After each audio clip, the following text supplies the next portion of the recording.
এই বুদ্ধিজীবী দিবসের মূল তাৎপর্য এটা জামায়াতের যে দৃষ্টিভঙ্গি, এবং আমরা আগে সরকারি চাকরি করেছি, এই সরকারি চাকরিজীবী জীবনে যে আলোচনা করছি এটার মধ্যে যথেষ্ট পার্থক্য আছে।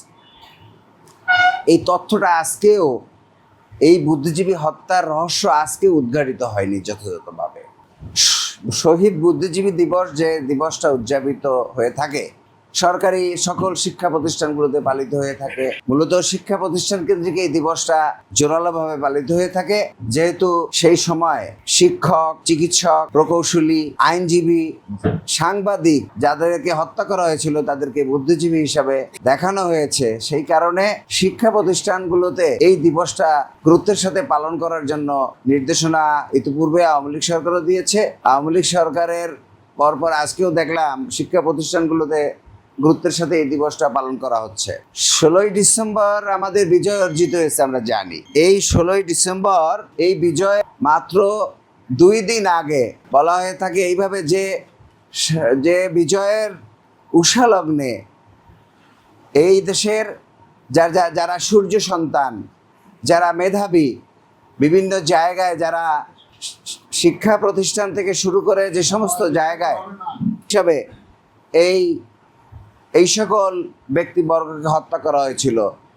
সারা দেশে যে তথ্য পাওয়া যায় 1070 জন, এটা একটা তালিকা করা হয়েছে। এই 1070 জন চিকিৎসক এই হত্যার রহস্য, এটা আমি শুরুতে বলেছি। জামাত ইসলামী ছাত্র শিবিরের যারা নেতৃবৃন্দ ছিল, ছাত্র শিবিরের পূর্বে যারা এদেশের ছাত্র আন্দোলনে কাজ করত, তাদের ঘাড়ের উপর এটাকে সওয়ার করার জন্য চেষ্টা করা হয়েছে। কিন্তু প্রকৃত সত্য এটা উদ্ঘাটন কখনোই করা হয় নাই। এইটা উদ্ঘাটন করার জন্য সেই সময় একটি তদন্ত কমিটি গঠন করা হয়েছিল। সেই তদন্ত কমিটির কনভেনার ছিলেন জহির রায়হান। এই জহির রায়হান তিনি সারা দেশে ঘুরে ঘুরে এই বুদ্ধিজীবী হত্যার রহস্য উন্মোচন করার জন্য তিনি যখন চেষ্টারত ছিলেন, এই জহির রায়হানকে 1972 সালের 30 জানুয়ারি তাকে গুম করা হয়। এরপর তার আর কোনো খোঁজ পাওয়া যায় নাই। আমরা এটা বিশ্বাস করি যে কোনো দেশপ্রেমিক শক্তি এদেশের এই বুদ্ধিজীবীদের হত্যা করে নাই। হত্যার পশ্চাতে যারা জড়িত তারা হচ্ছে এই সময়ের, এই দেশের সবসময় ষড়যন্ত্রের সাথে জড়িত ছিল। যারা এদেশের উন্নয়নকে চায় নাই, যারা এদেশের সমৃদ্ধি চায় নাই, যারা এদেশের অগ্রসর হওয়াকে পছন্দ করে নাই, সেই ভারতীয় আধিপত্যবাদ, যারা এই ভারতীয় শক্তি জহির রায়হান যখন এই রহস্য উন্মোচন করতে সক্ষম হয়েছিল তখন তাকে সরিয়ে দিয়েছিল।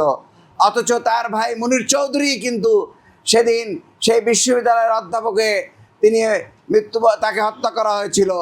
তিনি ভাইয়ের হত্যার রহস্য উন্মোচন করতে সক্ষম হয়েছিলেন, কিন্তু সেই তদন্ত কমিটির প্রতিবেদন যেন মুখ দেখতে না পারে সে কারণে তাকে গুম করে দেওয়া হয়েছিল। সুতরাং আমরা এটা সুস্পষ্টভাবে বুঝতে পারি, এটা পাকিস্তানি হানাদার বাহিনী যাদেরকে বলা হয়, তারা বিভিন্ন জায়গায় এটা যে হত্যাযজ্ঞ পরিচালনা করেছে, সেই হত্যাযজ্ঞের পাশাপাশি এদেশটা যেন তারা যেন একটা স্বাধীন সার্বভৌম দেশ হিসাবে যেন মাথা উঁচু করে দাঁড়াতে না পারে, বিজয়ের দ্বার প্রান্তে ভারতীয় আধিপত্যবাদী শক্তি মূলত এই হত্যাযজ্ঞের সাথে জড়িত ছিল।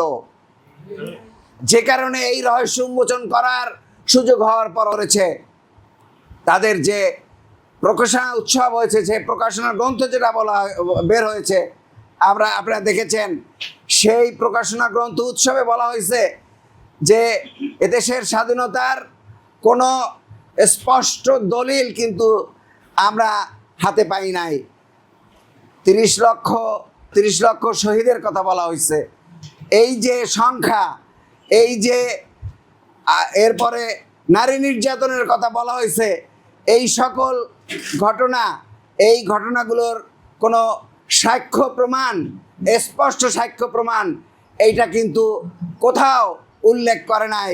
অথচ একটা স্বাধীন দেশে যে কোনো হত্যাযজ্ঞ পরিচালনা, যে কোনো স্বাধীনতার দলিল যেভাবে রাখার দরকার ছিল, সেই স্বাধীনতার মুক্তিযুদ্ধের প্রকৃত দলিল যেমনি রাখে নাই, তেমনিভাবে এই 14ই ডিসেম্বরের যে বুদ্ধিজীবী হত্যাকাণ্ড সংঘটিত হয়েছিল, সেই বুদ্ধিজীবী হত্যার প্রকৃত রহস্য উন্মোচন করার জন্য পরবর্তী পর্যায়ে শাসন ক্ষমতায় বারবার আসার পরেও তারা সেই রহস্য উন্মোচন করার জন্য চেষ্টা করে নাই। সুতরাং আজকে আমরা দেখতে পাই গত কয়েকদিন আগে এদেশের স্বাধীনতাকামী মানুষের কণ্ঠস্বর হিসেবে নূতন স্বাধীনতা অর্জনকারী যে নেতৃত্ব প্রদানকারী যে ওসমান হাদিকে যেমনিভাবে আততায়ীর মাধ্যমে গুলিবিদ্ধ করা হয়েছিল, এটার পশ্চাতেও ভারতীয় আধিপত্যবাদের কারসাজি রয়েছে এবং তাদের ইন্ধন রয়েছে। তাদের কিলার গ্রুপের মাধ্যমে তাকে হত্যার চেষ্টা করা হয়েছে।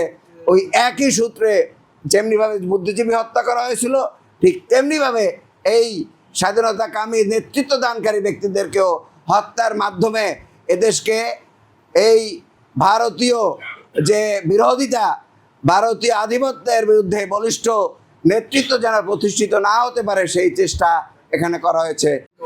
যারা বাংলাদেশের স্বাধীনতা, সার্বভৌমত্ব, অখণ্ডতা রক্ষার জন্য জীবন দিয়েছে, রব্বুল আলামিন তাদের সকলকে তিনি কবুল আর মঞ্জুর করুন। রব্বুল আলামিন দেশের মুক্তিযোদ্ধাদেরকে, মুক্তিকামী মানুষকে তিনি সম্মানিত করেন।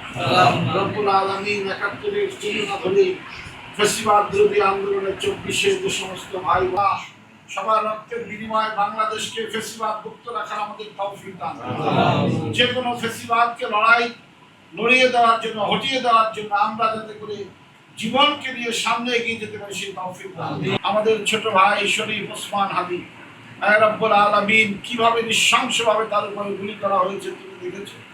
আল্লাহ, হায়াত মওতের ফয়সালা তোমার কাছে হয় রব্বুল আলামিন। আল্লাহ, এর চেয়ে অনেক ক্রিটিক্যাল রোগীকেও তুমি হায়াত দিয়ে থাকো। আল্লাহ, আমরা ফরিয়াদ করছি বাংলাদেশের জন্য এই জুলাই যোদ্ধাকে প্রয়োজন।